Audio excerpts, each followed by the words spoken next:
chance. Worry and honey, give it one more chance.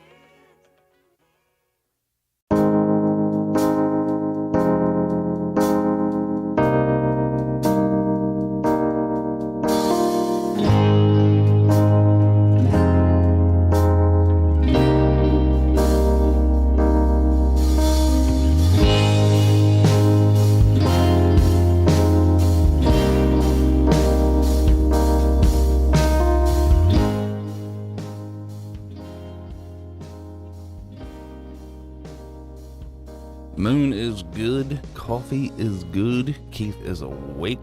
Good. Let's see what we got.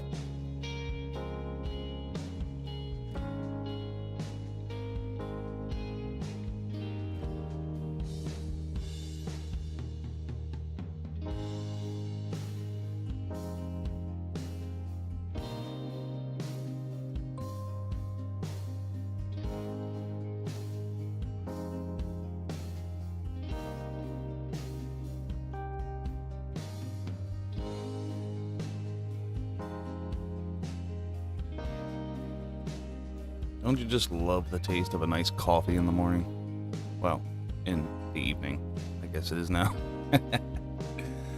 Welcome, everybody. Back at it again.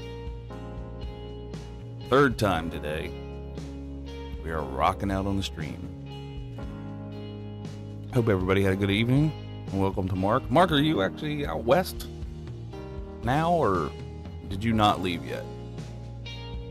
What's the dealio with the Roswell?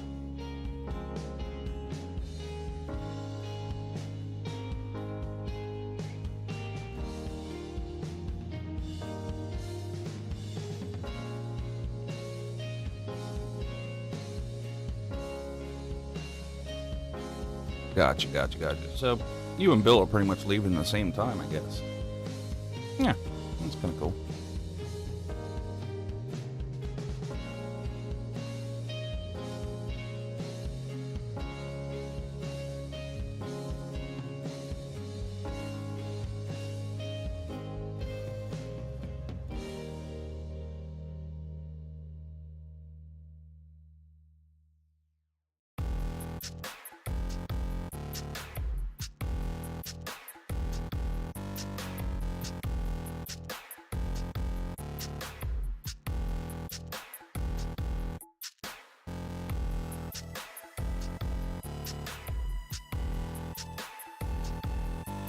Yeah, Mark, give me a couple minutes and I'll bring you on with me. Just gotta take a couple minutes to wake up. Or at least pound down some coffee, if you know what I mean. And I'll give you a ring, because I gotta open up Skype as well, so. Yeah, give me a couple minutes, I'll give you a ring.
What we do here is go back.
We'll allow this. Yeah, there we go. That should work. All right, so y'all should be able to hear me and Mark, hopefully. It's going across on the equalizer, so I'm guessing they can hear both of us. I would hope so. Let me know if one of us is too loud, one of us is too soft. Whatever. Just let me know if anything's weird. What's up, Mark? Hey, man, not much. That's a total lie. Not much, just, major things. We always say that, like, hey, not much. But wait, no, of course, major stuff is happening. Absolutely. Oh, Yes, yeah. Oh, hi, Mark. I heard it. oh yeah, you're going to be able to hear everything. Yeah. Oh, hi, Keith. Oh my God, dude, it's been a day of streaming. Like, I know you were solar streaming. Any good prominences? Anything good? yeah, the sun? dude, there's a massive one today. Huge. Nice. We were concentrating on that, and then we got done that, and then we did Sky Camp here from PA for a while, and then Yeah. was done that, and then we did the storm that didn't really work out all too well. Anyway, and then took a nap, and now we're back up at it again. Paul's got the infrared cams worked on, just about done. Got his 4K monitor set up finally by the telescope, so that's a big help. Yeah. We got our road show sky tour ready to go. We got a couple of 1920 by 1080 monitors that are portable that we can take with us. We got a tiny little mini computer that handles all of the tasks very, very well. The thing is 5 by 5 inches in size, only 2 inches thick. Beautiful.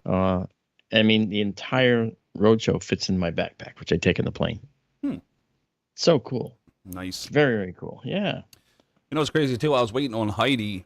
She said something about joining us tonight, but I think she might have did the same thing I did, which is like Take a took a nap, sleeping took pill. took an old person nap, and just kept on going. Wow. But I'm going to say hi to Dave Altman, who's in the audience. Hey, Dave. what's up, Dave Altman?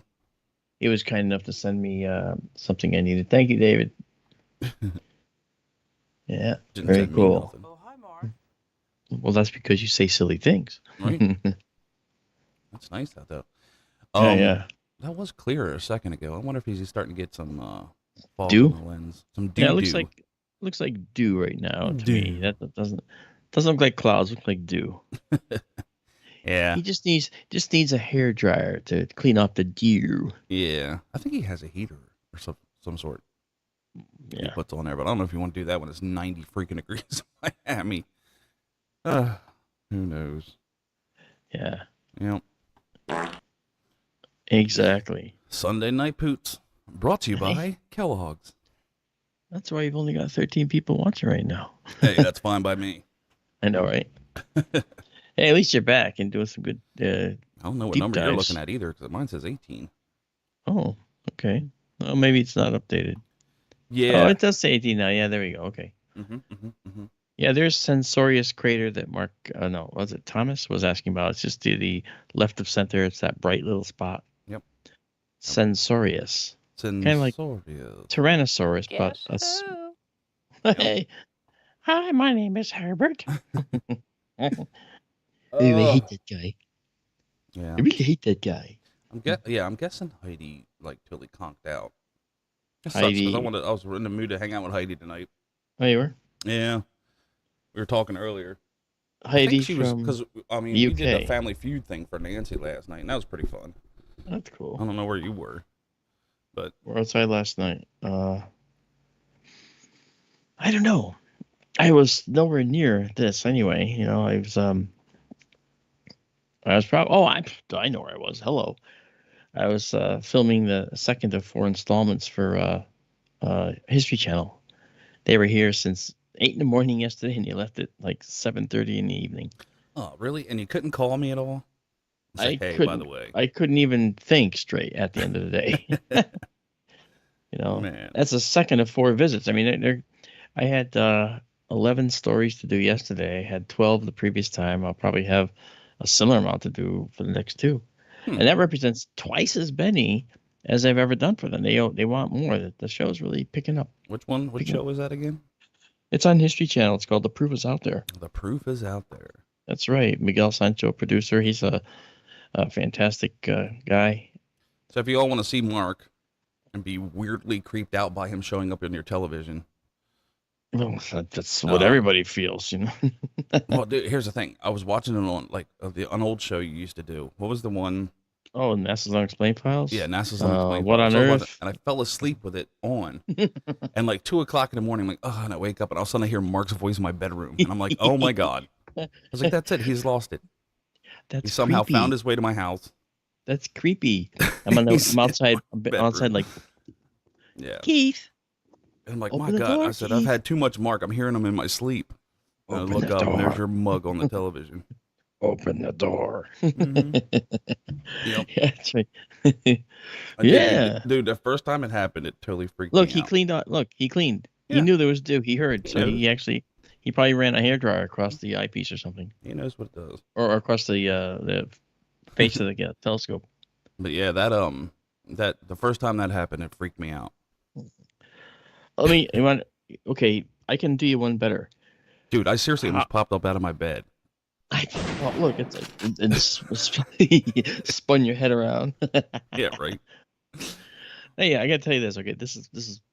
I can still do you one better. Okay, the problem that I had is that I also took a nap on the couch at one point while the TV was running, and then I showed up on the TV and Oh, I wow. heard me talking to me. Now, talk about weird. You wake up hearing yourself and like, what the You're like, hell? "Am I dead?" That's me. That's me. Am I out of my body? What's going on? Right? Somebody steal my body and I'm somebody else now? And then you wake up in that moment of confusion and you go, what the heck is this? Oh, yeah, And it was that'd be really kinda cool. freaky. It was. It was Waking up freaky. hearing yourself talk. Yeah, it's very freaky, especially when you recognize who it is. You say, wait, that's me. I can see you waking up going, oh, hi, Mark. Jesus. Oh, Oh, man. So you got Roswell, leaving for Roswell on Tuesday. And then yeah. Well, I'm going to Phoenix first, and then Bill, New York Skywatcher, and I and other folks from the Phoenix MUFON are going to head over to Roswell. Nice. And then when we get there, I'm going to do my this talk is actually people really want this talk. I'm happy. It's the one where I talk about the fact that I believe they're here, alien beings, and I talk about the technology that they probably could leverage to actually do this to get here. Mhm. And that leverage has to do literally with the fundamental forces in physics, and string theory. And if we understand the fundamental forces, except for gravity, and that's where this whole concept lies. And it has to do with what are called Kaluza-Klein gravitons. And the whole talk is at a layperson's level. You know, I did the talk with a 9-year-old in the audience, and the 9-year-old understood what I was talking about. So I bring it to the level that everybody can understand. Okay, good. Because quantum mechanics, it goes over everybody's head. As soon as you say that particles are both a particle and then not a particle, like you talk about an electron. An electron has always classically been a particle running around the hydrogen nucleus or any other nucleus, right? Right. Well, what if it's not? What if in reality it's a cloud and it's everywhere at once? Already your brain goes, and it's your brain goes, and you fall down on the table and you deflate, right? Dude, Nothing I just know when you start talking about all stuff, it's like I'm following you so good, right? And then it gets to like a subject that I don't know anything about. I'm like, okay, yeah, I understand what he's talking about. And it's gone. And it's gone. It's not. And then you kind of just Good- sit there good. nodding your head. Good setup, Keith. Good setup. Yep. Yeah, no, that's true. But the nice thing is, the nice thing is that it actually makes a lot of sense. And there's an aerospace engineer by the name, my friend. Actually, he's a good guy, and I've talked to him for hours about this. And there's other physicists that are on board with this, and they believe that this is possibly the way that they can go long distances, because to go from Alpha Centauri to the Earth, okay, you'd have to travel between Alpha Centauri and Earth through space between Alpha Centauri and Earth. And the distance you go is 4.3 light years if you're coming from Proxima Centauri. Uh, and I think that if you look at the actual travel mechanism, basically what you do is you actually can go into a fifth dimension from our four dimensions of X, Y, and Z, up, down, and, forward and backward, and, left and right. You can go from those four dimensions to a fifth dimension that's Oh, hi, Mark. extremely warped. And if it's extremely warped, then it can allow you to go places in the galaxy or in the nearby stellar neighborhood very, very quickly because all distances are shortened. Yep. So it's really cool. Very, very cool. Super cool. Yes. Super. Thanks for Dude, asking. this coffee has never tasted better. And you know what? It talks sometimes. So good. Yeah. Yep. Yep. Yep. Yep.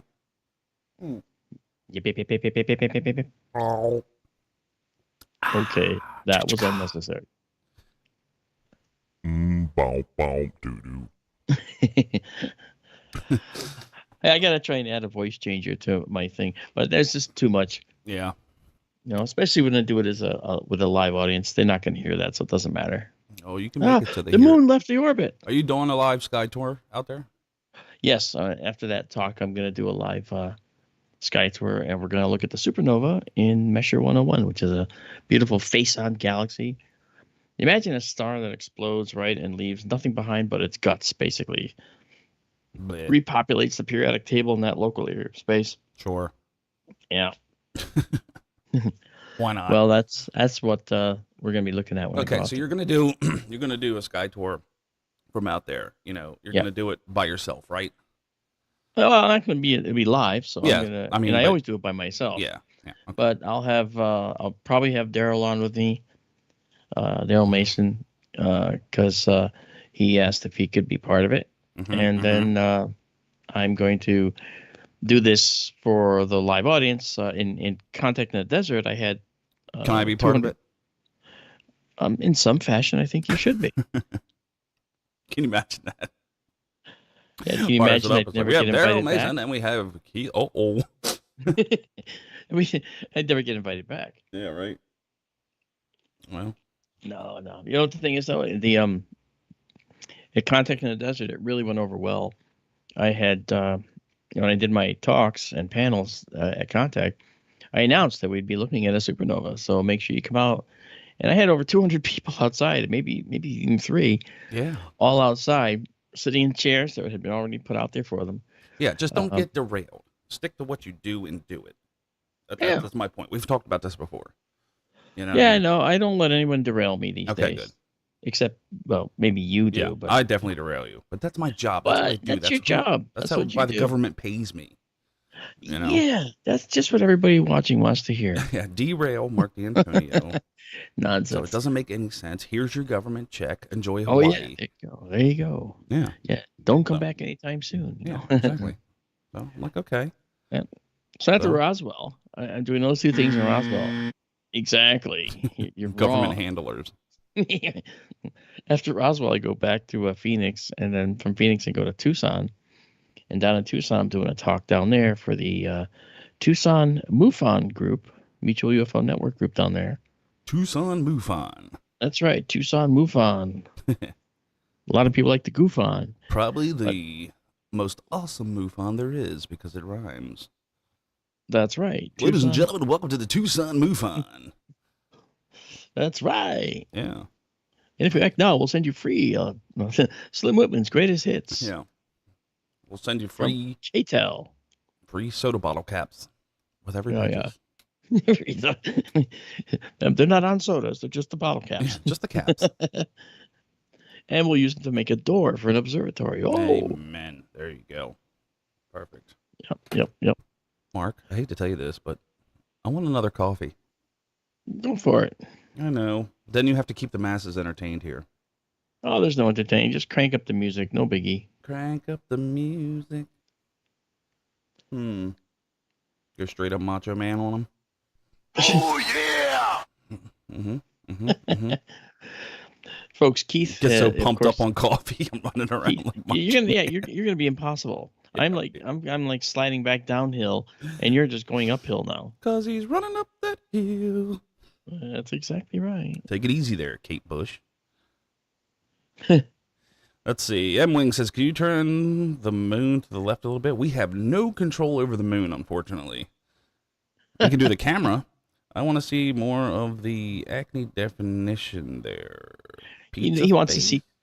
He wants to see the Terminator. You will have to talk to your friend Paul because he is the one that is running the camera. All I'm doing is sitting here. Not the Paul Murphy that's in chat. That's somebody else. Paul Murphy. Who's Paul Hey, Murphy? Paul Murphy. He's in chat. What's up, Paul Murphy? Exactly. Yeah. Stay off my grass. He says who's holding the camera. And this was a long time ago. He said that, but Paul has this in a telescope, and he is moving the telescope by little bits to show people the different parts of the moon. The Terminator is really a spectacular location. Anytime the moon is out, yep. The Terminator is just stunning. You know. Yeah, and you know what? This coming weekend, I was telling everybody earlier. Yep. You're when are you coming back from Arizona or wherever? Well, after all the talking I do, I'm leaving Tuesday. I'll be back on the 10th. Oh, okay, so you're out there for a while. Yeah, I want to try and see if I get to the. I want to see if I get to the observatory and do some work while I'm there. Yeah, it's probably a good idea while you're out there. Because most likely, hopefully, everybody keep your fingers crossed for next weekend. We will have Friday night moon, Saturday solar, Saturday sky cam, Saturday night moon, Sunday solar, Sunday sky cam, Sunday night moon, Monday solar, sky cam, Monday night moon, Tuesday solar. So it's going to be a packed weekend because we'll have perfect moon timing next weekend. So we're going to pack it in, and everybody has a lot of vacation because of the 4th of July falling on a Tuesday. So yeah. Well, this weekend the moon's going to be this coming weekend. We're going to have a nearly full moon, so it's going to be difficult.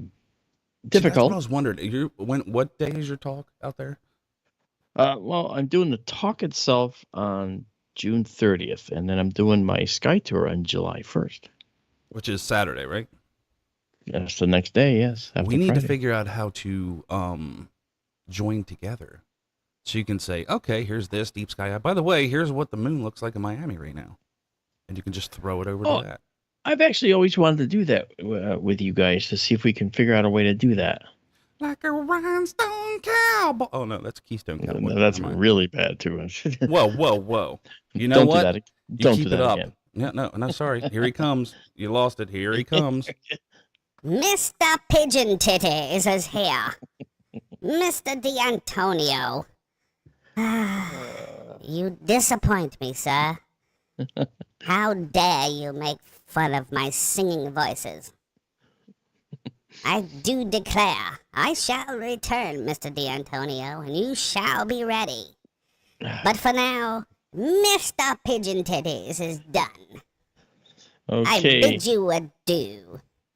A dew-covered Pissed them telescope? off. Yep, pissed them off. A dew-covered telescope. Dude, Yes. you know, I'm in the middle of making Mr. Pigeon Titties t-shirts. Are you serious? Yep. Oh my gosh, that's funny. Yep. Well, we just made a batch of 100 Sky Tour t-shirts too, with the Rosette Nebula on the back and our new logo on the front. Yeah, I seen that because you got the Etsy thing going now, right? Yeah, Nice. yeah. We do. We have that nice Etsy store. Who's running that? You? Yeah, Wow. it runs itself. Oh, You know, I'm so proud of you. You're like my know, baby kid that grew up. I know you've done so much for It's me, like, man. we got Mark streaming, and now he's all grown up and making his own merch. That's right. And you know what's funny is that I never imagined I would end up doing any of this. See? Yep, that's correct. all it takes is for one parent to believe in you. I believe in you, son. Thanks, Mom. You're welcome. Guess who? It's Herbert. Yep. Want to come in No, and but it's see good to my see. It's good to see comic it book taking off, collection? being stable, you know. Yeah. No, it's, So it's nice. if it gets to the point where it can financially support itself, that would be like the crowning achievement. I agree. And right now we have a Patreon. We have a Patreon, and we have a few Patreon subscribers, and we got to pay our bills. We Yeah. got to pay. We have $120, $110 a month internet at the first desert location, Yep. and we have a second desert location going in the next couple months.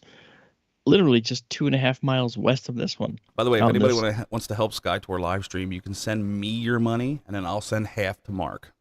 Oh, see, now this Does that math add up? Such a deal. That's a deal. Yeah. But no, if you want to help out, I'm pretty sure Mark has a way. Just go over that channel. Everything's there. Yeah, Sky Tour live stream.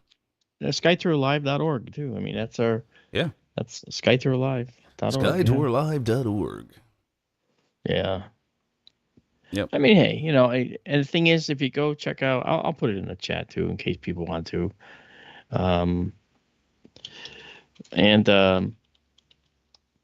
If people want to check us out and enjoy what we do, or buy interesting merch if they want to, then they can. Every little bit helps. Yeah. Support the Sky Tour live stream. You need a co-host over there? I'm thinking that might work out. Yeah, I think that you and I have plenty to do together that we've been talking about. Yeah, we got the book. We have yeah, the book is, I think, going to be very interesting. I'm also doing a Sky Tour book, by the way. Oh no. Yeah. This one is going to be a really cool essay on all the many different objects that we've captured. Okay. And not all of them, but the chosen few. And I've got Daryl helping. I've got Isabella, who does a lot for us. She is a tremendously phenomenal artist, and she's doing the page layouts and stuff. Man, she's doing a good job. Nice. Yeah, she's yeah. very talented. Very talented. I'm blown away by it. And I'm an artist as well, but I don't feel like I can do what she's doing. She's taking it to the next level. I just love it. Mm-hmm. So that'll be out in a while. Down the road. Yeah, not so long, because we've already started discussing the objects we're going to use and trying to figure out a few things to put in it. Right. Yeah, and that's as much as I'll say for now, because there's not much else to say. Sweet. Yeah. Yeah. But Look I how do. crisp that moon looks right now. It is. It's really pretty. Very crispy. Our next telescope out there, I actually found an auction that was selling telescopes that were, I think, what was the name of the auction house? I can bid now. I mean, they didn't approve me, so I couldn't bid on any of the telescopes. Like the C11 Rasa. They didn't approve you? Yeah, because it takes 48 hours. Oh. And the auction was going to end in like 8. So there was a 11-inch Rasa telescope that went for pennies. 16-inch Meade. Jesus. Sells for 18,000, went for 5. Hmm. Yeah. And I was just very disappointed. Right? Who was having that auction? It was an auction that was being offered by I'm trying to remember the company that was managing it. I don't remember the company. Like, what was it for? Was it like it was OPT closed their doors. OPT telescopes, that company. Yeah. Yeah, they're out of business, and they auctioned all of their stuff off. I found out about it on the last day with 8 hours left. Oh boy. So Sucky. there were still, the big ticket items were still there. Thank God Paul didn't see that, or he would have. Yeah, she would have He outbid would me have in a 13 more split second. telescopes. Oh yeah, he could have. I mean, there were C11s being offered, Celestron 11s. There were 8s, the Meade 16, like I said, filters galore, stuff, everything under the sun. And I really, really was being anxious about trying to get the bid on the Rasa, because the 11-inch Rasa was kind of what I was thinking about for this telescope. But we might get the Celestron 11 and HD, and then we'll probably end up probably doing a change to the focal length to make it like more like f6 or something. Thank you, Paul Murphy. But he, yeah, I mean, well, what size do you have out there in the What you call it now? Yours is 11, right? It's a 10. Oh, it's a 10. Okay. Yeah, 10-inch mead. I think Paul has an 11-inch mead. down there. They don't make an 11-inch mead. Was it 11? It's not a Schmidt Cassegrain. They Was it make oh no, it's they a make 12. yeah, they make a 12. Yeah, They it's make a a 12. 8, a 10, 12, 16. Yeah. Because if you get like a 14 to 16-inch reflective telescope, you can see clouds on the moon. I know there's people that say that. Doll's limit be damned. Yeah, It exactly. doesn't apply. As long as you have 4 million megapixels and a 14-inch reflective telescope, aliens can't hide anywhere. You can see them behind a rock. My lord. That is hilarious. Right. Giggity giggity goo. All right. Well, I'm going to make another coffee. So if you want to talk to these people, promote your stuff, I don't care. Do whatever you want to do. All right. Get her done. Yeah, okay. Well, whatever. Go get your coffee. I'll be back. Oh, he'll be back. Mr. Pigeon Titties here. He will be back. And so will I. Oh, that's Until so then. exciting. Shut up, Mr. Pigeon Titties. Yes. All right, I'll be back. Yes. Entertain the Okay. masses, Mark. All right. Over here we have the crater. Mr. Pigeon Titties says See, I that's knew you were not still enough. there. I knew you were still there. Get it done. Yeah. Go get your coffee, dude. Yeah, so it's going to be exciting out there because it's a good lineup. Now, I saw people that are, dissing some of the speakers that are out there and stuff, saying, "Oh, same old, same old." And one of them said that, and I responded with, "Really? Do you know about Kaluza-Klein gravitons? Tell me about them. How about the fundamental forces and how they contribute to the capabilities of a graviton? Do you understand any of that stuff?" It's like, and I'm not sure if they responded or not, but you can't just say that there's a whole that this stuff is all old hat. It's not old hat. In fact, it's almost all new information. This information that I'm telling them is not old. This is brand new stuff. See, some of us like to actually, push the limit, and some of us like to actually go through and figure out what's really going on out there. And when we do, we're going to definitely find ourselves breaking new ground. And that's just what this is. It's new ground. And it's not just me that talks about these Kaluza-Klein particles. And it's Kaluza, Kaluza, and Klein, like Klein, Klein. In fact, CERN is talking about them. If you actually go and look for Kaluza or KK particles and CERN and do a search, you'll find the articles about these Kaluza-Klein articles about particles. Here we go. You'll find these articles about the KK particles on the CERN website, and so you'll see what they're doing. They're actually building a new collider to examine the capabilities of these particles because it has piqued their interest. That's kind of important, when people like that notice. So I don't know. I think that's pretty important. So I'll be talking about that, and again, it'll be at a lay level so everybody can understand it. I think that's important. Science is for everyone. You guys know I feel that way. Those of you that have seen me before.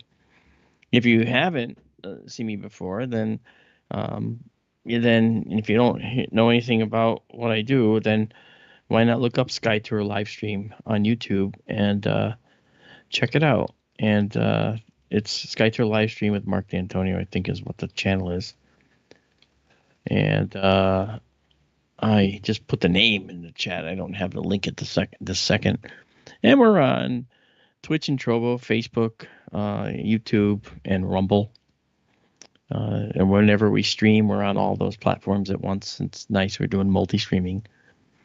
It's a really nice. I used to just stream to YouTube, but now that I'm going to Rumble and so forth, we're getting double or more the the people that watch us. So that's really cool. Very pleased with that. So, oh no, we're gonna fall into the moon.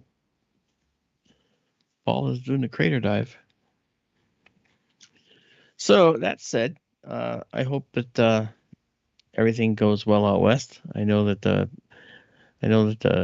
talk about the KK particles will probably get everybody pretty excited because you know you find out you have a way to explain how they can get here, because that's the biggest thing. That's like Neil deGrasse Tyson doesn't talk about it, but what he thinks is that there's life elsewhere. He just doesn't think it's here. Okay. He's actually softening on that position, I think, because he may not think they're here because there's no evidence of it. But I think that based on some of the newest finds in physics, of which I'll be talking about too, and more than just I do, he's softening a little bit. I've never talked to him, although he did send me a LinkedIn request, which I accepted, and so I haven't ever talked with him. And for those that know who I am, I'm an astronomer, and now everybody else does who hasn't heard of me. But I think, like I said, science is for everybody, and so I guess my superpower, if you call it a superpower, is that I try to explain things in a way that everybody can understand. Because there's people that put in cabinets for a living, and I have no clue how they do that artistry. They can explain it, and I get a better idea, and some have actually. So that is their superpower. Mine is that I do astronomy and I take it and digest it and reiterate it to people in a way that they can understand. So that's my power, I guess. So everybody has their own superpowers, and I think that's something that makes a huge difference. So this is first quarter moon, just about. And I was going to do a stream tonight, but I decided not to because I have to start getting up early in the morning to make sure that I can start getting up early, because I fly out the plane leaves at 6:15 in the morning from Connecticut, where I live, and it will be in Phoenix at 11:04. So that's pretty good. I used to leave from here on flight 419 on U.S. Air out of Bradley International, all right, here in Connecticut, and it was a nonstop to Phoenix. And 419 would get into Phoenix. I'd leave here at 6:15. I'd get into Phoenix at 9:30 a.m. because it was a nonstop. And I had to do a project out there in Gilbert for a satellite company. I had to do a special project for a satellite. And I would work on the satellite, and then I would turn around and at 3:30 in that afternoon fly back to Connecticut. Because I could only go out there for the day and just work on whatever I had to do. It was like a commuter, just a little bit longer distance. Because it was a nonstop, it was kind of okay. Because time-wise, it was actually, it seemed to work out. How you doing over here, Mark? I don't know. What's up? Keith is a happy boy because he has coffee. Yeah, Keith is a wired boy. Yeah, right. I'm all cracked out on coffee. Green Mountain is the place to be. James Dugan says, try Australia to London, 24 hours on the plane. Jeez. You know what? No. What's the name of the guy? Is it Niles or Nigel? I don't know his name. He's a British guy who all he does is fly around on planes. And he flies the worst airlines on purpose. He flies the longest flights on the planet on purpose. And he just flew the longest plane flight ever. Ugh. Yeah. Isn't it like 60 hours or something like that? It was a long time in an aircraft. Oh. And he's not flying on an Emirates A380 where it has the little beds and stuff up front. Right. No, he's not he sits in regular coach class, and The seat next to you is filled by a pigeon. Right. In some cases, yeah. When he's flying in Indonesia on the puddle jumpers, the guy next to him had a chicken in a basket. Yeah. Okay. And there's just no rules. There's a No. chicken in a basket. Chicken in a basket. Yeah. Isn't that And the name of a cracker? I guess so. It could be. I don't know. It sounds like Chicken a pig in a in a blanket. Yeah, he had a chicken in a basket, and he's sitting there talking into his little microphone while leaning forward, going, "I don't think they like that I'm talking and telling them about this airline. This is the worst airline I've ever been on. Look at this." And he looks up at the panel. The panel of the oxygen mask is open. You see the mask up there. You can just pull it down. I believe the person in the seat next to me smells like chicken shit. Yeah, I mean, so it was really, really funny to watch. Watch that, you know. Jeez. Oh Jesus. James Dugan said he did it in Coach. Man. Yeah. James, you're a madman. Well, if you're going to go ahead and do that, James, let me tell you, I have a submersible. It used to be an old propane tank. We're just going to throw it in the ocean and see what happens.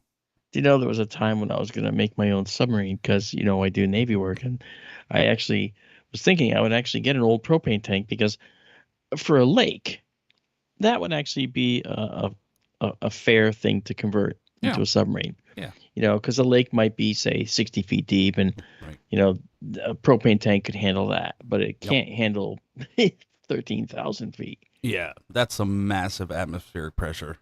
Yeah, it's actually 400 atmospheres. Let's do it with carbon fiber. Yeah, you know what? I'm going to tell you, let's just talk about that for a second. And Paul has to take out his hairdryer and do the do thing again. Get rid of the anti-dew. Well, I think that the Titan submersible, it was a wrapped carbon fiber cylinder that had end caps of titanium, right? And so forth. Well, carbon fiber, just because it works once doesn't mean it'll work the third time. Okay, because carbon fiber only has a life expectancy. And what they never did was do a test or a destructive test of any kind, actually, on a prototype to see how deep it could actually go after repeated It dives. wasn't pressure tested. No. And the thing is, what happens is the outer laminate layers of that carbon fiber are pressing down on the underlying layers. Okay, oh, look, birdies. And they're pressing down on the underlying layers. And that those underlying layers are going to get possibly displaced and squeezed and parted.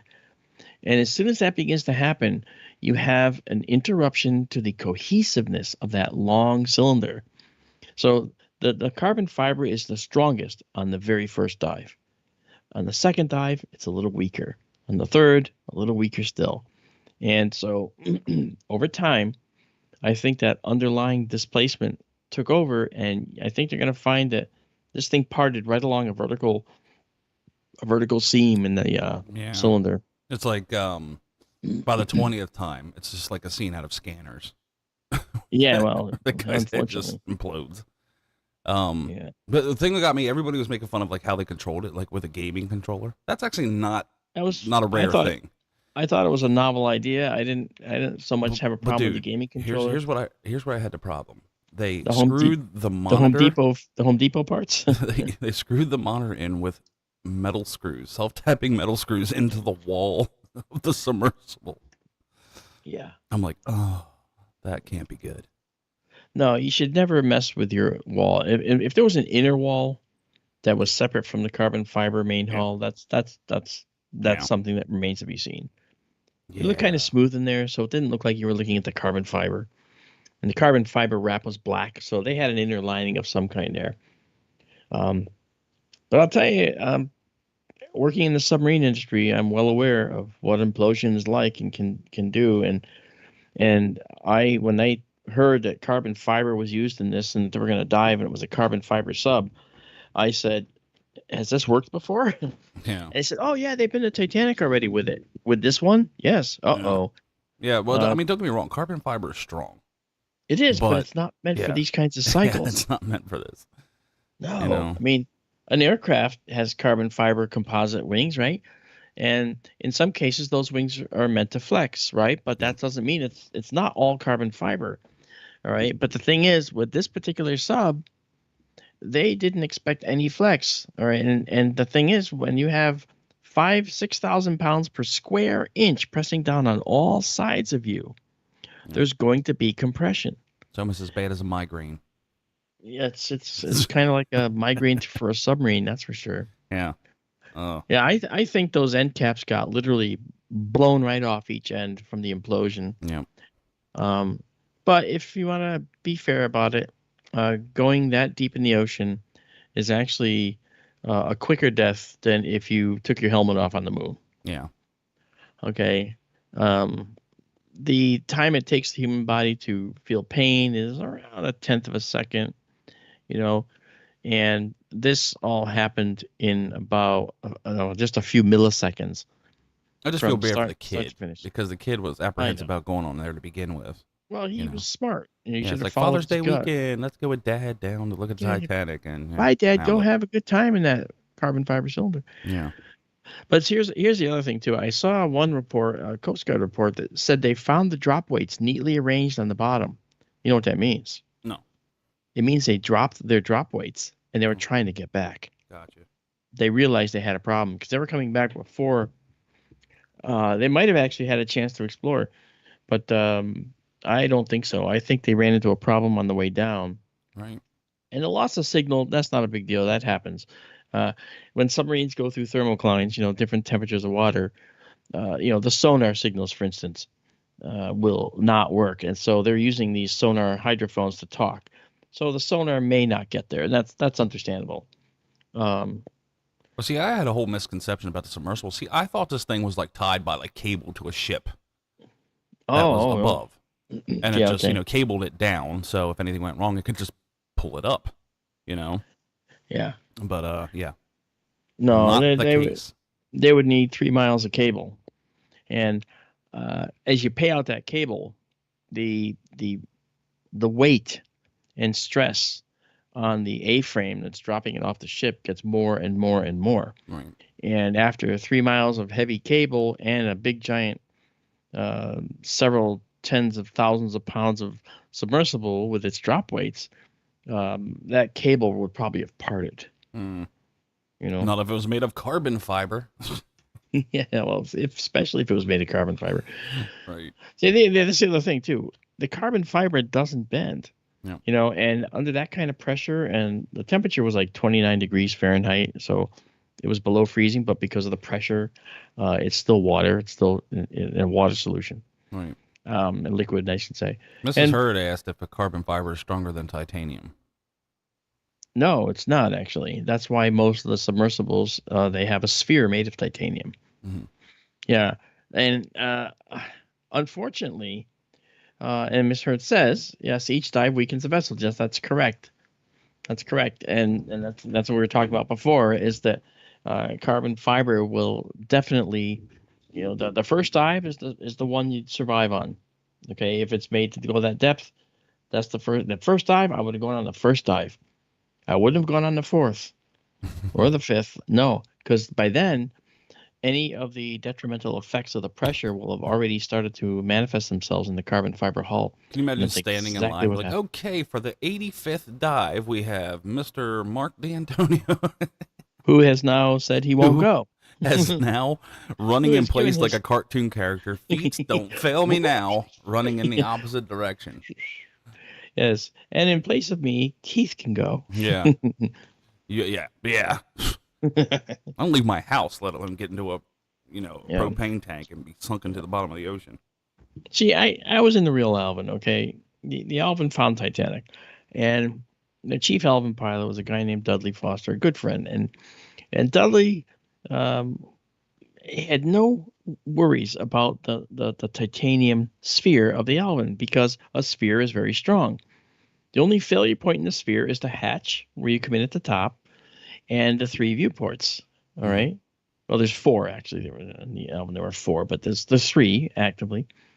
And those 3 viewports were like 14 inches thick of acrylic, very wide on the outside, and they were conical, and they fit in a perfectly machined well of steel or titanium, actually titanium for those. And that titanium well was filled with a light machine oil, and then these things went in, and then held by a bezel, and that's all. They didn't have to actually put them down and crank them into place because of the fact that the pressure would do that for them. Mm-hmm. And so those three viewports were all just seated with That's what you light call machine smart. oil. That is what you call smart, and it was a spherical chamber. And the other thing is, when I went into Alvin, I talked to them. I looked at the ground, and there was this little grating, and underneath the grating was a handle in the bottom of the sphere. I said, "Oh, hey Dudley, what's this?" "Oh, that's actually the emergency release, a manual emergency release, so we can release the whole forward half of the Alvin, which is made of syntactic foam, which is of course a marine foam, very very dense but very very floaty. Mm-hmm. And as soon as you pull that, the entire back of the sub is left behind, and the front end of the sub rockets to the surface. In testing, which you see they did, it's called destructive testing. They actually did it. This thing rocketed to the surface in no time, and it worked just fine. Wouldn't they have to worry about, like, I guess not. They wouldn't have to worry about No. decompression. No, not at all. They're at 1 atmosphere inside the ball, so they're Right. fine. So, and the other thing that they had the capability of was once they got to the surface, they could get out on their own, because you can turn the hatch and get out of the hatch. You weren't Brilliant. sealed in. Yeah, and Titan, they had 18 bolt holes, but only 17 were filled. The 18th, they said, we don't need that one. I'll just leave that one. No, thank you. I want the 18th one. Yeah. Okay. Please put that last one in there. Because under that kind of pressure, you never know what an asymmetric force is going to do to your submersible. And they didn't do any testing at that depth. Oh. They tested it by doing it. Yeah. And they said, "Oh, we made 4 or 5 dives already. I know what we can do. We can just go ahead and..." It's like Star Trek. Oh, you made 4 or 5 dives already? Great. Our structural integrity is down 60%. Yes. Well, that's the other thing too. They did not. You're welcome, Miss Hurd. She thanked me thank you, and I. The thing is that, unfortunately, again, just like spacecraft are meant to keep the atmosphere in, and submarines are meant to keep the environmental atmosphere out. Okay, they actually are holding back the force of the seawater, and in space there's a vacuum, so the pressure is 0 outside, and the spacecraft are designed to do the opposite, hold in the walls of the spacecraft. Otherwise, it'll just explode. Yep. Okay, when the lunar modules were released from the command modules when they went to the moon, those little lunar modules, just the upper parts, right? The descent stage was on the ground with the little 4 legs, was on the surface. Those things were put into a long, shallow orbit, and they spiraled into the moon. And over time, they would eventually strike the moon, and all of them did. And I actually was searching. I found several of the impact sites where those lunar modules hit. And they, as soon as they hit a ridge, and they get a tiny bit of a hole in them, it explodes. Hey, Mark. Because, what is the worst noise you could hear when you're 2 miles below the ocean in a submersible? yeah, you know the answer to that. It's not. Yeah, exactly. There ain't no escaping. That'll float us to the top. Or pass you out. Yeah. Yeah, right. Actually, so I was saying you could find those. The lunar modules left a scar across the moon several miles long, because it was a long, shallow orbit. Because there's no atmosphere to degrade them, so their orbit did that. And so when you look at how the module exploded, it exploded outward because, of course, the pressure was breached inside, and so the structure was no longer capable of holding out or holding itself together, so it just exploded. Well, the opposite thing happens in the ocean, right? The pressure on the outside, exploited a weakness in that carbon fiber hull, and undoubtedly it entered at just one spot. There was one entry point. There's always one entry point where the implosion begins, and then it just cascades to other locations Very quickly. Very quickly, yeah. However, in nuclear subs, when they go, like when Scorpion imploded and when Thresher did, that air inside becomes incandescently hot. So Yeah. there's no drowning. Okay, and of course you don't feel the pain because it's so quick, but you do have superheating. So you're an Instapot, inside there. Yeah. Yeah. So if anything, takes all this knowing they felt nothing. No, they didn't, because in the time it took for it to happen, it was much shorter than the time it takes your brain to even feel pain. Yeah. I mean, Yeah. a lot of people. I'm sure you guys have seen the videos online of decompression, the atmosphere, whatever you want to call it. Yeah, well, we had that disaster, remember, Yeah. where they accidentally decompressed some divers. Yep. Yes. I'm talking about they've done it in like train cars and stuff like that too. Oh yeah. Actually, Examples. this tank cars. That's a bad example because the tank car is still intact. Yeah. What you don't see is that the in the submersible case, the top wall and the bottom wall pass through each other. Yeah. They actually smash and pass through each other in that split second.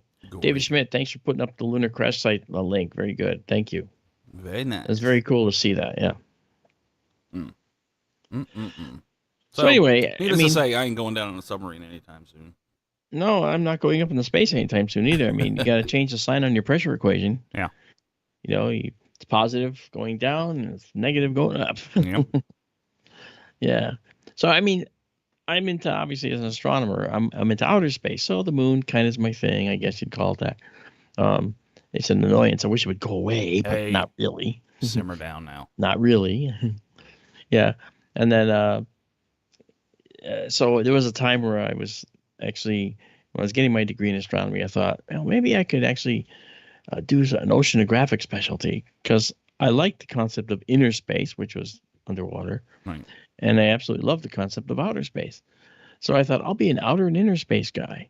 This space where I am now, not so much, but outer or inner. It'd just be And Mr. Space. Yeah, exactly. In and out. I'll have an innie and an outie of space. Gross. I know, right? So it ended up being the case where I ended up just concentrating on outer space, of course. But you have to learn a great deal about inner space to learn how life here or on other planets or on other stars or even moons in our solar system, how they could actually be habitable in some way for some type of life. Right. So it's all very important. It's all linked together, and so very hard to ignore all that. Yeah. Yeah. Still sad. I mean, they did pay $250,000. You figure the company would have been like, a little more scientific-y. Part of me. Well, here's the thing. Notice the following. Nobody has lost their life in a submersible that was like made for scientists to go down and check. Scientists make a meager living. They're not rich. Okay. The only loss of life occurs when someone pushes that envelope and says, hey, let's take tourists to A or B, right? It's only a matter of time before a tourist to the space station dies on reentry. We already lost astronauts dying on reentry, and more, on launch. So it's dangerous. Yeah. Those well, are the loss most is an dangerous inevitable jobs. part of science too. I mean, That is correct. It's going to happen. Miss Herdaz, do you think the implosion of the Titan sub will ever be discovered? I think they already did. Well, they found the debris field. Yeah. Yeah. They already found the debris field. And now when people say, well, are there any human remains? I've seen people on the internet and YouTube saying, nope, there's absolutely nothing left. Well, actually, that's not true. Yes, there's plenty of organic material left. It will be reclaimed by the ocean, yes. Yeah. Okay, but Like a meat if that balloon. was, thanks, that was nice. You're welcome. In terms, okay, think about it. What about in a high-speed jet crash? They find remains.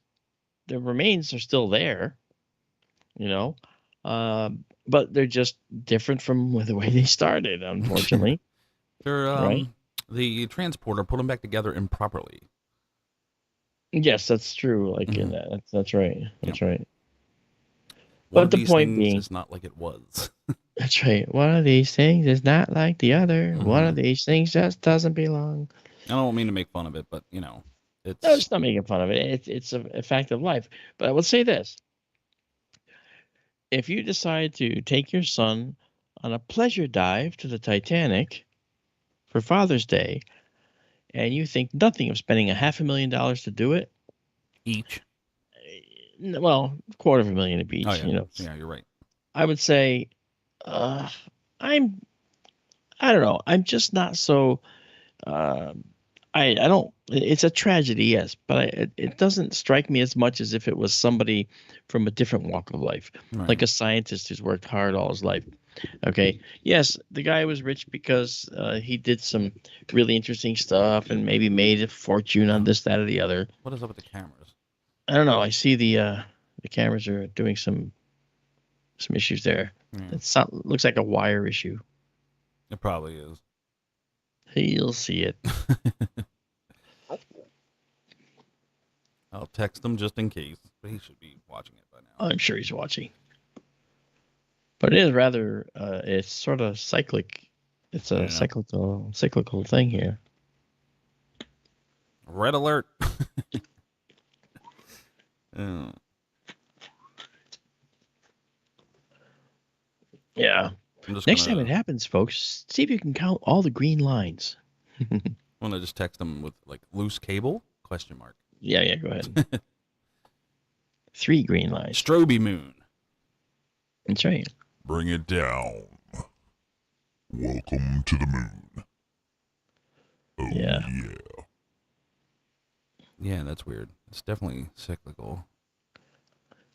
But it's Miss not Heard- changing the resolution, so I'm guessing it's just Yeah. an awful one cycle. I think it's a cable.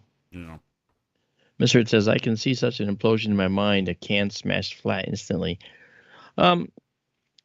Yeah, but it's with a metal shape. That's one thing. But you got to remember that, let's say you smash that can, you're stepping on it, say you're hitting it with a big giant flat piece of metal. That's the ocean works very differently. You're getting pressure from all sides. So the pressure under, above, sides, all around, every angle, every direction of the compass, it's pressing in at 5,000, 6,000 pounds per square inch. Make Ah. a square inch with your fingers The, and see. the battery What? died on the monitor. Okay, For some reason, it was causing it to all right, flicker. It's all better now. good. It's So- all good. That's why when the implosion occurred, it happened on all sides. Overall, it started at one entry point, maybe a top side, maybe a bottom, maybe a left, right, whatever. I'm guessing that it started where there were dissimilar metals, dissimilar materials. So where that front hemisphere titanium mated with the carbon fiber, I'm going to guess that the breach occurred there first. Why? Because all the pressure on those outer wraps, the outer wraps that look great, from the outside, they were pressing on the underlying wraps, the carbon fiber wraps, and I think they were displacing them over time, displacing them. And so all it takes is for the cohesiveness, the homogeneity, the sameness of that cylinder to change in the very, very slightest of ways along its length. And that'd be enough for there to be a massive differential pressure on that chamber. Incidentally, at that depth, the human body overall, if you add it all up, is getting over 1 million pounds of pressure on it overall. It's nothing. Okay. Yeah, no, hey, we can all fix that. Yeah. 1 million pounds. Psh. I bench press that on a Sunday. Right. Yeah. It's a lot of people learned a lot of things about implosion this past week. Yeah, they did, and unfortunately, the same interest was there when Scorpion went down, and then when and earlier, I think when Thresher went down. Yeah. Mm. So it was a maddening time, And then, of course, now, OceanGate is out of business. They're never coming back Nope. because no one gonna be going on them things. Not only that, but nobody's going to insure it. I don't even know if anybody insured it this time. Well, they had no certifications.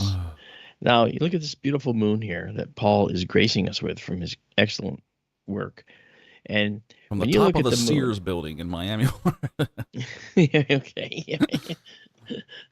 when when you look at the moon and you think about flying to the moon, every vehicle that leaves our atmosphere, in fact, every vehicle before it even gets to the launch pad has to be certified. Every component has to meet Bolt. certain qualifications and standards.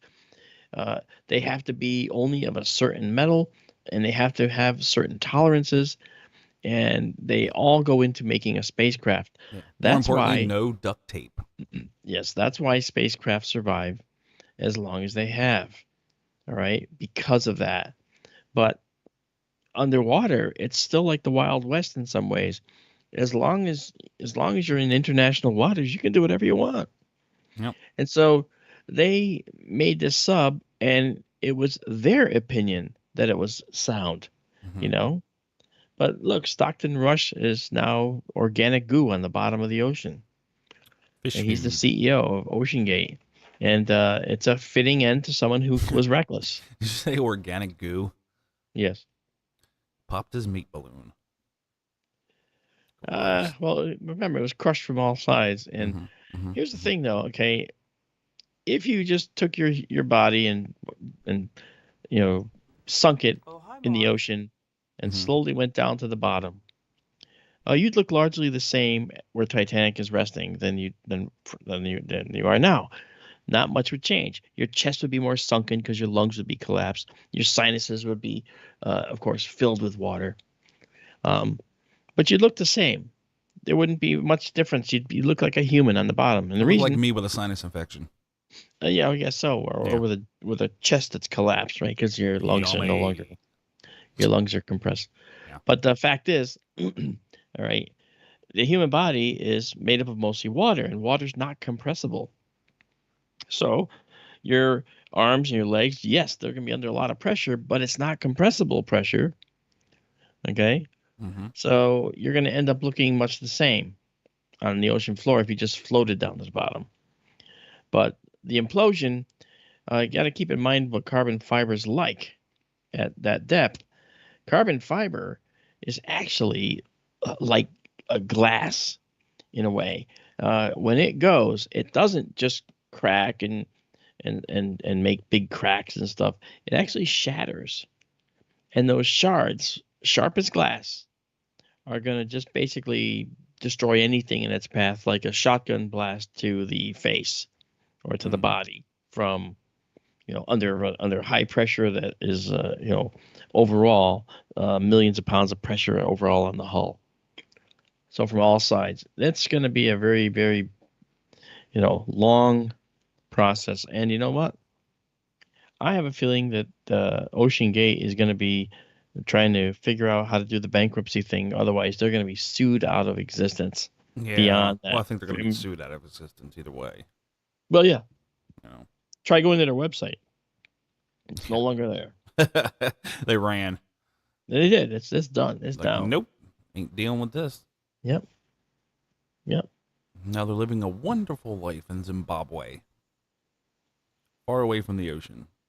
Yeah. Pants talks about the Scott Manley's megajoule calculation. Yeah. The amount of energy is incredible that was expended. And the temperatures reached inside. I say inside. As soon as it started breaching, there's no inside anymore of this thing. But and the pieces of the body, I think there might be pieces that might be, say, a few inches in size, but that's about it. Much of them were destroyed. Much of them were actually probably incinerated, to be fair. But that's what happens when air pressure is compressed at a very, very high rate of speed. It goes incandescent. No What a one way to saw it. go. No one saw it. No one felt it. It was actually quite instant. You guys are gonna see the moon kind of wiggle around here for a little bit. He's gonna realign it real quick, just so we're on point. So should we just like go? Tasmanian devil. Yeah. Right. You like popsicles? No, Mr. Herbert, I don't. Yes, you do. Man. Yeah, so he's gonna line it so we can just keep on tracking. Cool.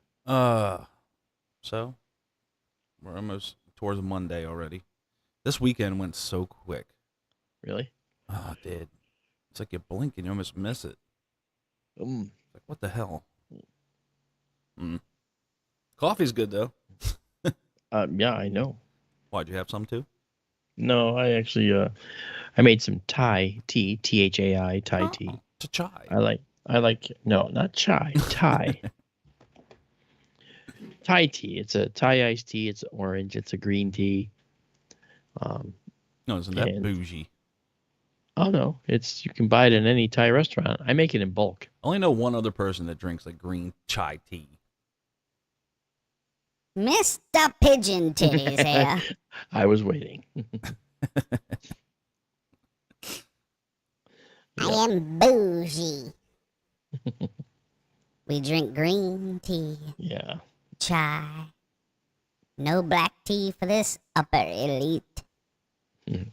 Just green tea, a dab of sugar, and a little teeny weeny bit of honey. Yummy. What a jerk. Thank you, Pants, for those comments. That's good. I think it's actually rather interesting that the Titanic is still taking lives to this day. Yeah. Yeah. It's just, I don't know. And speaking of the Titanic, if Why don't they anyone's just ever save themselves a bunch of time and just raise the Titanic and then bring and put it in a museum like they do everything else? there was a movie about that, and of course, it's obviously is literally impossible since they tried to raise just one piece of it, and it ended up falling back to the seabed, and they only got a piece of it, and that ended up in the museum. Gotcha. Yeah, but if you guys actually, speaking of Titanic, if there's anyone interested in Titanic out there, I actually found a really, really fun free demo. Right, and the free demo is called. Let me go get it for you because it's really cool. Let me go find it. It's a demo of the Titanic, but in 3D. You can actually go through the Titanic, go through revolving doors, go down into the boiler rooms. It is the coolest thing. Yeah, And it you is. don't have It's to really- get in a capsule to do it. You do not have to get in a capsule to do it. Yeah. That is correct. Well, see, Yeah. I figured if they were going to raise the Titanic, they can do it with underwater drones now. You know, going down, do some loops under some support beams, put like 50, 60 cables, a bunch of ships at the surface, lift it up, Yeah. and crane it onto a barge or something, many barges. I mean, yeah, it's going to break apart, so we have no choice at that, but you can Yeah. always piece it back together once you get it to where it's going. Yep. All right. You It's know. called Demo 401 because it's only just coming out, and it's actually the project is called Titanic: Honor and Glory. Honor and And- glory. Yeah, and they're planning on doing all kinds of really cool virtual reality headset stuff. And right now, I'm just using a mouse and a keyboard, but it is just really the coolest thing. It's amazing how small the corridors were in the Titanic. What's the site again? It's actually the name of the application is called Demo 401. Demo 401. It's Titanic: Honor and Glory. There you go. For anybody that wants to peruse the Titanic. Yeah. And people say there was, and I'm not a Titanic expert, trust me, but the folks at Woods Hole are, and I've talked to many, many of them over the years, and there's this silly notion that they replaced the Olympic with Titanic in order to do like an insurance claim, and so the ship that sunk was actually the Olympic. Well, that falls apart when you realize that the grand staircase in the Olympic looks nothing like the Titanic's. In fact, Titanic had this ornate wood and everything, right? Well, the Olympic did not have ornate wood. The Olympic actually had regular paneling, and it was painted green. Oh, lovely. So yeah, it was ugly. Mhm. So no, there was no It was nothing like that. But when you walk through this, That ship had the classic brown sofa with like deer prints on it from the 80s. What do you call that? Remember everybody and her brother had that couch set? yeah, It was like that's terrible. brown and had like sticks. It's like a wooded pattern. Oh yeah, Oh, I just found a place I haven't been in there and yet, so this is pretty cool. yeah. Yeah, and the doorways are all very small. You could literally just barely fit through these doorways. Of the Titanic. Yeah, and as you look at this thing, you say, "Wow, this whole thing sunk, Oh, huh?" dude, people were a lot smaller back then. Not necessarily. There was some Well, I mean, yeah, pretty kind of. heavy folks there. Yeah, there's some heavy folks, but I'm talking like height wise, and Mm. the average back then was what 5'8". I think the average now is like 5'10" or 5'11". Yeah, maybe. Yeah. So, yeah, they were small. I know Yeah, they were. Mr. Pigeon Titties. He's like 5'7.5". So, I bet you are. and he's in the 1920s. It's when he was born. I see. Upper elite. Indeed. Yes, Mr. Pigeon Titties. So, So how long are you gonna go tonight? I don't know. I mean, I got the nap in, so we're good to go till whenever. I mean, we only have 22 degrees left, so Yeah. it's Okay. Oh, not there about you go. another hour yet. An hour. Yeah. Yeah, How's Siobhan? good. Yeah, that's good. Sleeping now. We kind of swapped. I Hey. woke up, she went to bed. So, Well, that's because she really doesn't like you in the end. But yeah. Well, what can you do? she only got together with you because she felt bad for you. That's what she told me anyway. Yeah, well, my grandmother said I'm cute. You know what I discovered by going through the whole Titanic thing here? What's that? There were very few rooms in Titanic, very few accommodations that had showers. Only So in there the was just first. a bunch of stinky butts running around the Yes, there were. In Gross. fact, because there's only a few. Like I went in one that had a shower. It's the very first. This one here, they have sinks. Hmm. Sinks and the beds. Titanic. Darling, please go in and wipe your pits. Yes, exactly. Smells like Sir Strawman in here. Yeah. The fish from Finland that would make you throw up. Yeah. Stinky. I'd be willing to try it. Just to You can, yeah, give do it a that. shot. Make sure I'm not around. I do not have the stomach for that kind of stuff. Well, if you think about it, it's not about having a stomach, is it? It's about having Fermented the fish. Yeah, it is. And it's Ugh. about having it's about having the willingness Ugh. Nope. to try it. Dude, have you seen them pull like it out of the canister? It's like Oh yes. it's got like I, fish jelly around. Nope. Yes, I have. Ew. Oh yes, it's gross. It is so gross. It's like, So you- can you give me some of that fish jelly, please? Thank you. You may not know what we're talking about. The surströmming is a fish from Finland. As Keith is letting on, and he's not kidding, is so disgusting that just the smell makes the strongest person throw up. Just the smell. Hey, Steve Carell. That's me. That was Steve Carell. When Sir Strawman is around. Yeah. Yeah, It's bad. It is. It's surströmming is just a very, very unfortunate It's Swedish, right? Finland. Yeah.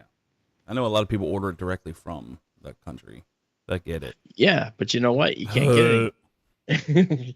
You can't get it anymore. They actually stopped making it. Yeah, because the cans become pressurized in transit and then they break open in the, UPS or the United States Postal Service, and then all your mail smells like, the Hudson at high noon in July.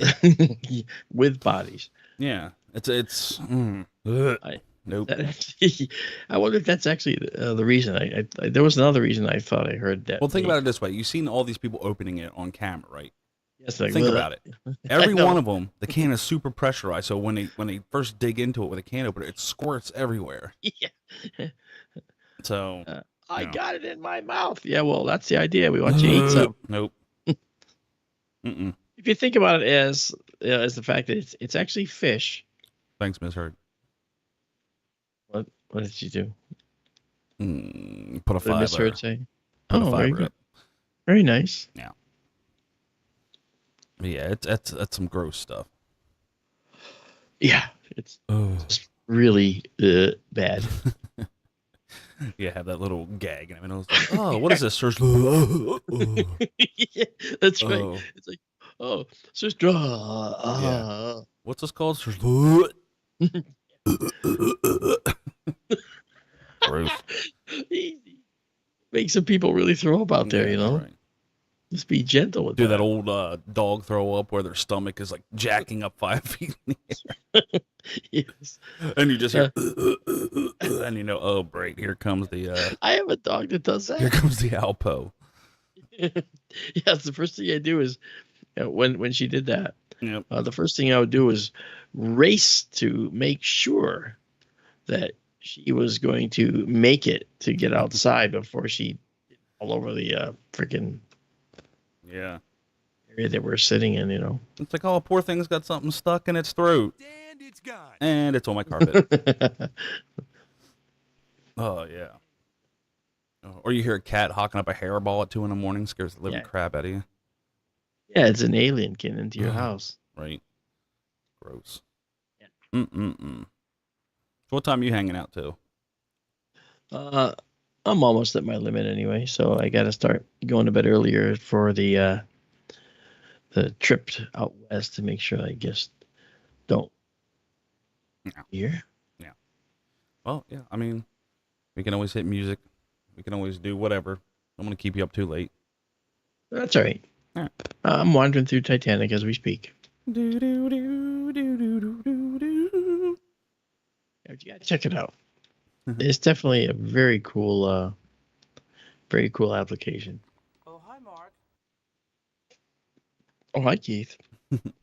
There happen to be they've got 50% of the Titanic complete. And they're going to have 100% complete as the project moves on. They have a Patreon, so you know they deserve your support. Underneath the bed, you realize your cat ownership has its challenges. Yeah, tell me about it. I got 4 of them here.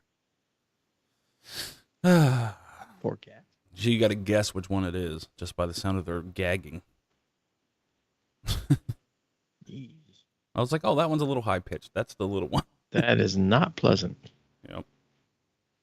It's like that noise when in National Lampoon's Christmas Vacation when the dog's hocking up a bone underneath the table. He's got it up. Sir Strauman. Well, Sir Strauman. Yeah, the dog tried Sir Strauman. Yeah. Yeah, dude. Oh man. Yeah, once you smell that, you'll never forget it. That's what they say. Hmm. Which I find rather interesting. Yeah. Ugh. Nope. No way. No way. Yeah, not gonna do it. Not me. Bullshit. Yeah. Man, this moon is still drifting to the right, ever so slightly. Oh, is that toward the east? Let me see here. That would be. I'm trying to think. Of moon Should be going orientation. toward the east. Yeah. I mean, the alignment keeps drifting. Yeah. Yeah. We'll get it. We always do. You always do. We always. It do. always comes out all right. Ladies and gentlemen. How long have we been on here? 106 minutes, so an hour and a half. Let's see, 60, 90. Almost 1 dice. Okay, so we've been on for a while. Yeah, you got some time here. Actually, the best Colbert and Carell skit ever was the ambiguously gay duo on Saturday Night Live. Have you never What's that? seen it? Look it up. What was it? The ambiguously gay duo on Saturday Night Live with Gary and Ace. It was voiced by Steve Carell and Stephen Colbert. Okay. So funny. It was back probably late 90s, early 2000s maybe. But they were like, everything they did was like super gay, Yeah. but they didn't see it that way. But everybody else did. Like their car looks Oh. like a big wang driving down the Okay. road. You have to see it. Wow. It's like, let's wrap our legs around one another to support ourselves. And it just looks totally compromised, if you know what I mean. Yeah. Hey, David Schmidt says, it's like human infants. They eat, he was talking about the other stuff with the Stramen. They eat nothing but sweet-smelling powdered formula, but the waste products would peel the paint off the bathroom walls. Yeah. Oh, that's funny. Oh, my. Yeah. Big wang. Pan says Colbert and Carell as, quote, waiters who are nauseated by food, unquote. Yeah, that's a pretty good one, too. I remember that. Wow. Yeah, they'd be serving it like, oh, would you like to order the chill? Yeah, you don't want that. That's exactly what it was, too. Just like that. Yeah. Well, I'll tell you what, we can move into music. Right. I'll let you go rest. Everybody can take a smoke and coffee break if you want. And then we'll be back, and hopefully we'll follow this down to it till it sets. Now. So let's hope. Cool. Let me see if I still have my hello. There we go. All right. But yeah. So Mark, thanks for joining. We'll let you get to sleep. Yeah, no problem. I appreciate the invite. Yeah. You guys all watching, you are superstars, keeping all of us alive in our streams that we do. That's amazing. Yep. Mm-hmm. So, good night to David Schmidt and Rockstar and Miss Hurd and Pants and all the other participants. I didn't get to all of you, but I know that there are many more. I don't know how the participants things work, because when you look at the participants, Yeah. you don't see everybody. Yeah. You should see the people. Yeah. I think it takes away if you don't chat in a certain amount of time. I don't know how it works, but it's Yeah. goddamn ridiculous. Yeah. But And philosophy and politics book reader. Yep. Good to see you as well. It's a very long name. Yeah, that's Yep. true. James Dugan, Juniper, and Dean Bostador. Dean is a SkyTour Livestream subscriber. If you aren't subscribers to SkyTour Livestream, I would just like to toss our hat in the ring for that. Throw in the link, Mark D'Antonio. I will try to find a link. Run over there and subscribe to SkyTour Livestream if you want to see deep sky objects. And he'll be doing a couple live things coming up after his talks. June 1st, I think you said? July 1st. No, June 30th. June 30th. I'm going to do the talk, but then July 1st, I'll be doing the live stream in Roswell. There we go. It'll be very cool. Very cool. Indeed. Very nice. Very nice indeed. So, yeah, for myself. Mr. Pigeon Titties, That's I you will bid indeed. you adieu, Mr. D'Antonio. Adieu. I do. All right, and here's the link to SkyTour if you're interested, guys. SkyTour. And if you want to check anything out that we offer, you can go check out our Etsy store, which is I actually need to have a link for that, because I don't know how come it doesn't show. That's interesting. Yeah, exactly. Ank. Whack, whack. Quack. Exactly.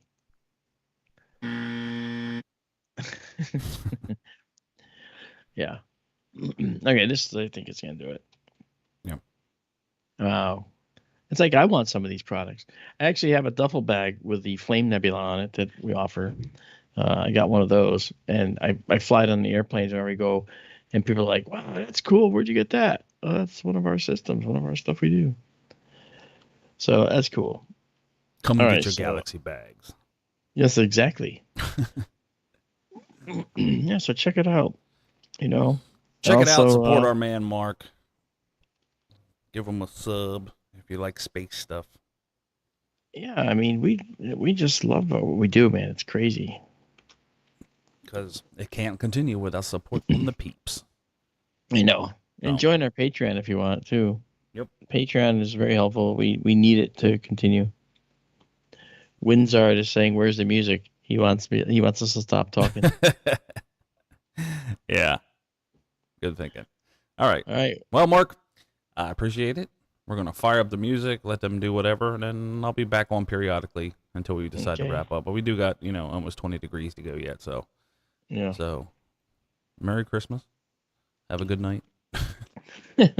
Happy New Year. Happy New Year. And, yeah. Okay. All All right, Mark. guys. Yep. We'll Take it see you easy. later. Good night, butter. Later.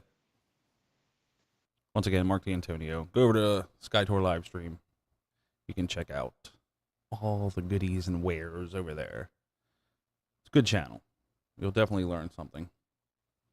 But see, now I have to switch this back over to this in order for the music to even come through. So that's what we're going to do. And I have to turn it down some so I don't blow all your eardrums out. Beautiful. All right. So we're going to take a little break. Once again, smoke break. Smoke them if you got them. Coffees, whatever. Doesn't matter. And we'll be back in a couple minutes. Get her done.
The